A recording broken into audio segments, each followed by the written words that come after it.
you're going to be able to tell which videos I recorded when because of the outfit. So, today I thought I would do a recap of what I read in January.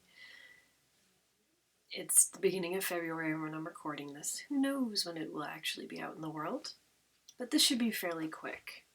I only read 2 books this past month. Oh, it is not behind me.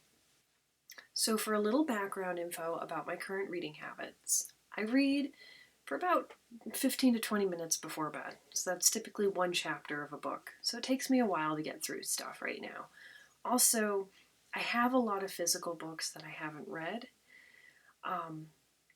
but I'm really not, I'm really feeling the romance genre right now. So what I've been doing is I go ahead and I let myself buy like a romance novel on my Kindle, and then I make myself read a book off my shelves so that I'm not just getting this like crazy amount of books that are never read. So I decided that I wanted to read The Martian by Weir. It's a little comical because I didn't even know he'd come out with another book like recently. What is it? Project Hail Mary? Everyone's like raving about it, and I'm reading The Martian because I'm clearly really up to date. A man named Mark Watney is a part of a team who have a mission on Mars because at this point it's the future. People are able to travel to Mars. An accident occurs. They think he's died. They leave him stranded on Mars. He hasn't actually died, and he has to figure out how to survive by himself on Mars. There's a movie. I saw the movie, really enjoyed it, thought I really need to read the book. They're pretty similar as far as I can remember. It's a long time since I saw the movie. So, I had a hard time getting through this book. It wasn't the book's fault. It's just that, like, I just wasn't in the right mood or, like, mental place for this book. Basically, I kind of forced myself to read it, and I'll talk about the things that I think are good. I think it's pretty a testament to this book that even though I was really not digging it, I managed to get through it. I just read a chapter every night and I chugged along and I got through it. I think that's honestly a big testimonial to the book that even though I was not digging it, I managed to get through it. And, you know, I don't know how, like, accurate the science is, but certainly felt smart. It's not my forte, which is part of why I had a hard time with it. So why wasn't I actually feeling this book, even though I honestly think there's nothing wrong with it? It's good. I recommend it. I have nothing negative to say, like, at all, really. I'll tell you why I wasn't super into it, and I fully acknowledge that my criticisms are not even really criticisms. So I'll explain. First, I was lost in a lot of the more technical things. And I get that. Like, you know, I like to think I'm smart, but a lot of it went over my head, and I can only remember so much.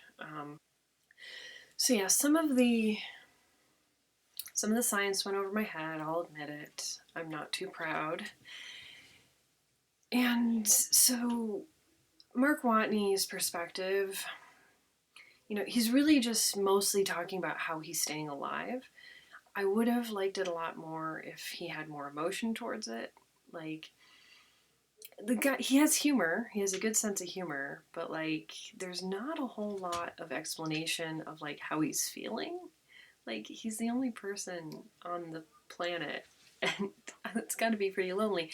And there are mentions of it, like, don't get me wrong. It's in there. So I feel like this isn't a real criticism because, like, it is there. It's just for my personal taste. I would have liked more emotion, more feelings about what's going on. So, you know, that's basically why I wasn't crazy about it. Nevertheless, I still managed to get through it. I think it's a great book. If you're into sci-fi, if you're like, oh, that sounds like an interesting concept, it's recommended. Like, I don't have any real actual criticism. So, second book I read was To Sir Phillip with Love by Julia Quinn. This is the 5th book in the Bridgerton series. Yeah, probably a lot of you know Bridgerton. I got into it because I saw the show, and there's things I like more about the show and there's things I like more about the books. Perhaps when I finish the whole series, I'll do like a video on that. We'll see. Let's not get ahead of ourselves.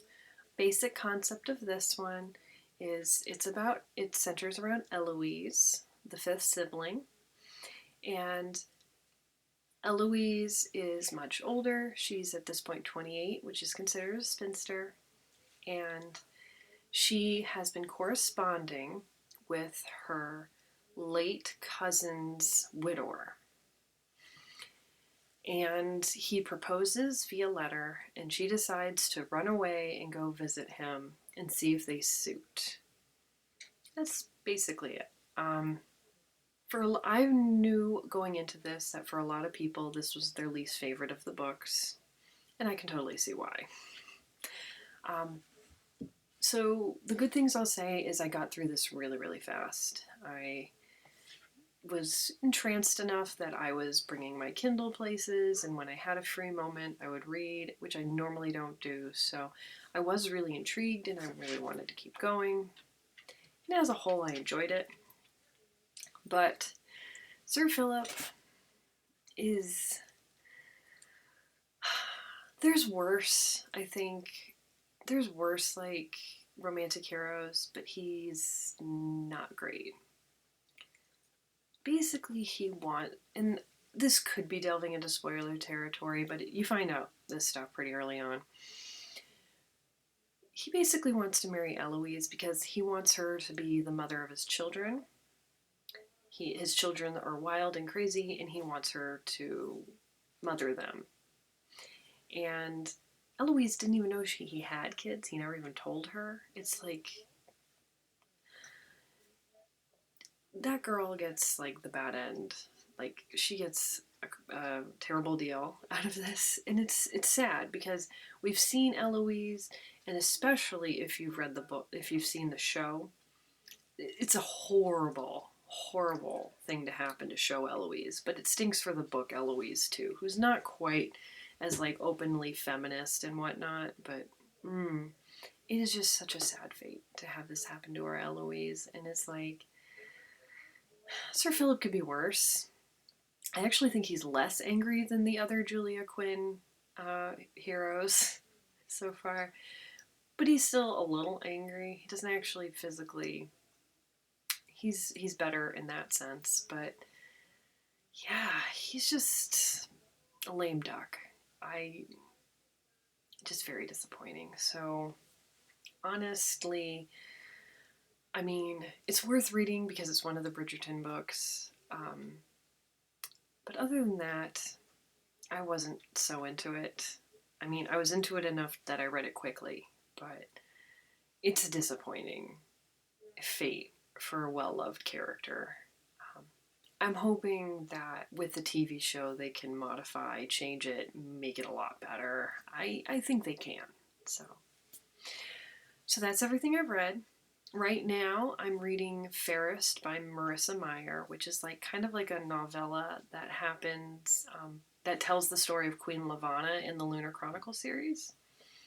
I don't know why I haven't read it sooner. I love that series. I don't know. But I will talk about that next month. So I hope you're all doing well. And yeah, thanks for actually watching if you watch this. Glad to be back. Bye.